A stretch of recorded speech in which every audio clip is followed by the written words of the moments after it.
भगवान विष्णु का 8वां अवतार श्री कृष्ण अवतार। त्रेता युग के समापन के साथ ही जब दुनिया में सत्य और धर्म का प्रकाश मंद पड़ने लगा, तब महान ऋषि मुनियों ने एक दूसरे से मिलकर चिंता प्रकट की। असुर शक्ति बढ़ रही थी।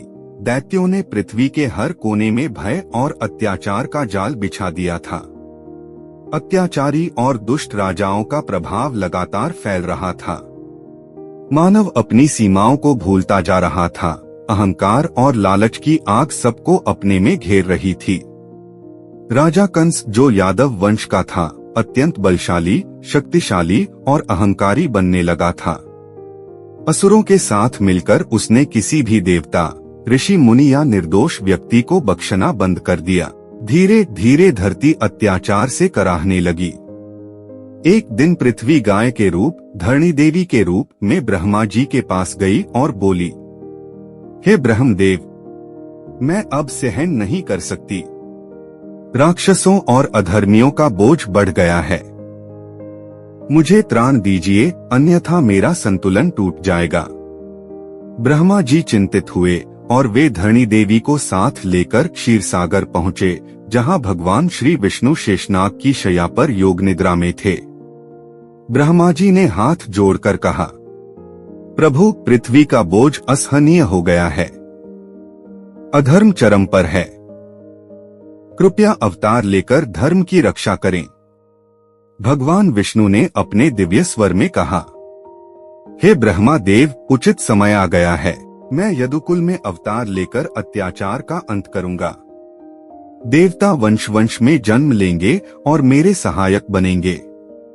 और इस तरह शुरुआत हुई भगवान के 8वें अवतार श्री कृष्ण के पृथ्वी पर आने की। मथुरा में राजा उग्रसेन के पुत्र कंस का प्रभाव बढ़ चुका था। एक दिन कंस अपनी प्यारी बहन देवकी का विवाह वासुदेव से कराकर स्वयं रथ चला रहा था। संपूर्ण नगर फूलों से सजाया गया था। हर ओर मंगल गीत गूंज रहे थे। तभी अचानक आकाशवाणी हुई, हे कंस, जिस देवकी को तू इतना चाहता है, उसी के गर्भ से जन्म लेने वाला 8वां पुत्र ही तेरी मृत्यु का कारण बनेगा। कंस का चेहरा क्रोध से लाल हो गया। उसने तुरंत तलवार उठाई और देवकी को मारने लगा। वासुदेव ने हाथ जोड़कर कहा, राजन, आप उसे मारकर पाप न करें। मैं वचन देता हूँ, देवकी के हर संतान को आपको सौंप दूंगा। वासुदेव के वचन से कंस शांत हुआ, पर उसने दोनों को कारागार में डाल दिया। देवकी की संतानें जैसे ही जन्म लेती, कंस उन्हें छीनकर मार डालता। एक एक करके 6 पुत्रों को निर्दयता से समाप्त कर दिया गया। देवकी के आंसू बहते, वासुदेव का हृदय रोता, पर वे असहाय थे। 7वीं बार देवकी के गर्भ में अनंत शेष ने प्रवेश लिया, पर भगवान विष्णु की लीला के अनुसार वह गर्भ योग माया की शक्ति से रोहिणी के गर्भ में स्थानांतरित हो गया और गोकुल में बलराम के रूप में जन्म लिया। अब बारी थी 8वें पुत्र की, जिसका जन्म कंस के मृत्यु का कारण बनने वाला था। युगों से प्रतीक्षित वह रात आई। आषाढ़ मास कृष्ण पक्ष की अष्टमी तिथि को। चारों ओर मूसलाधार वर्षा, गहन अंधकार। देवकी कारागार में बंद। वासुदेव बेड़ियों में जकड़े। कंस के पहरेदार किले के बाहर गश्त करते। रात के ठीक आधी रात कारागार की कोठरी में अद्भुत प्रकाश फैला।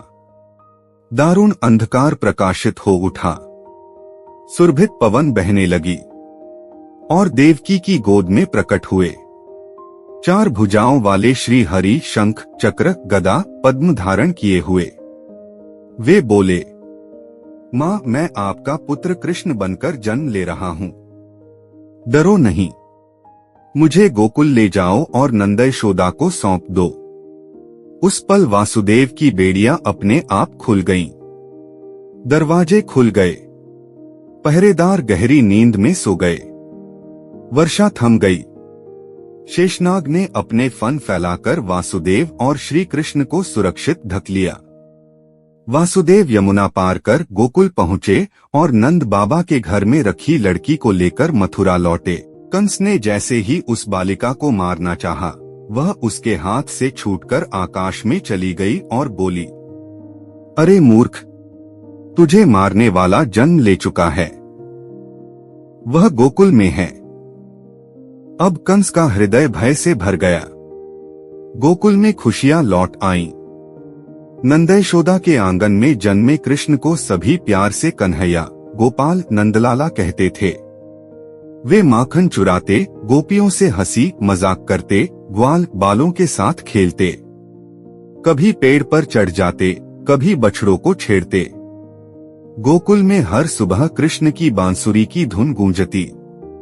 पुतना वध कंस ने पुतना नामक राक्षसी भेजी, जो बच्चे को दूध में जहर पिलाकर मार देती थी, पर कृष्ण ने उसका प्राण ही चूस लिया। यशोदा का कृष्ण दर्शन। जब यशोदा ने कृष्ण के मुख में ब्रह्मांड देखा, वह विस्मित हो उठी।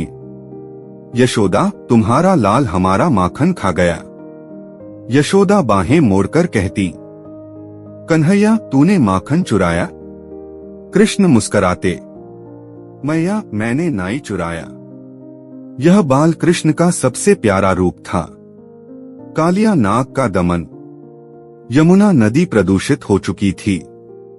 कालिया नाग उसमें बसेरा करके लोगों को परेशान कर रहा था।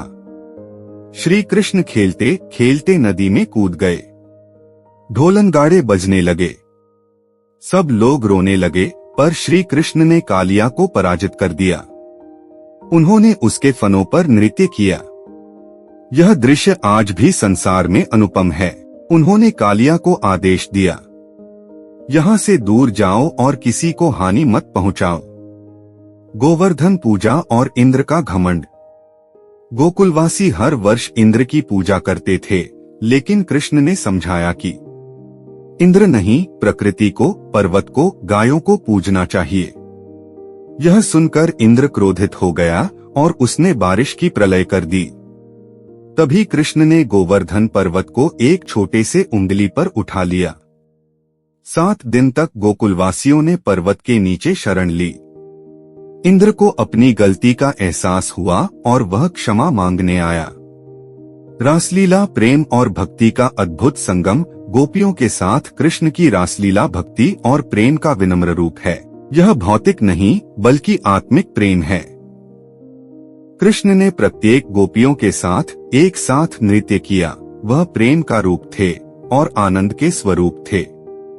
कंस का अंत, अधर्म का विनाश। अब श्री कृष्ण और बलराम अब बड़े हो चुके थे। कंस ने उन्हें मारने के लिए अनेक प्रयास किए, पर हर बार वह असफल रहा। एक दिन अखाड़ा लगाकर उसने उन्हें मथुरा बुलाया। श्री कृष्ण और बलराम पहुंचे। कुश्ती प्रतियोगिता हुई। कंस डर गया और अंततः श्री कृष्ण ने उसे धरती पर पटककर मार डाला। देवकी वासुदेव को मुक्त किया गया। मथुरा में पुनः शांति लौट आई। महाभारत का प्रारंभ। धर्म स्थापित करने का संकल्प। कृष्ण अब केवल एक अवतार नहीं थे, वे धर्म के मार्गदर्शक, मित्र और विश्व के सर्वश्रेष्ठ नीति निर्माता बन गए थे। वे पांडवों के रक्षक, सखा और गुरु थे। उन्होंने दुर्योधन के अत्याचारों का अंत करने का संकल्प लिया।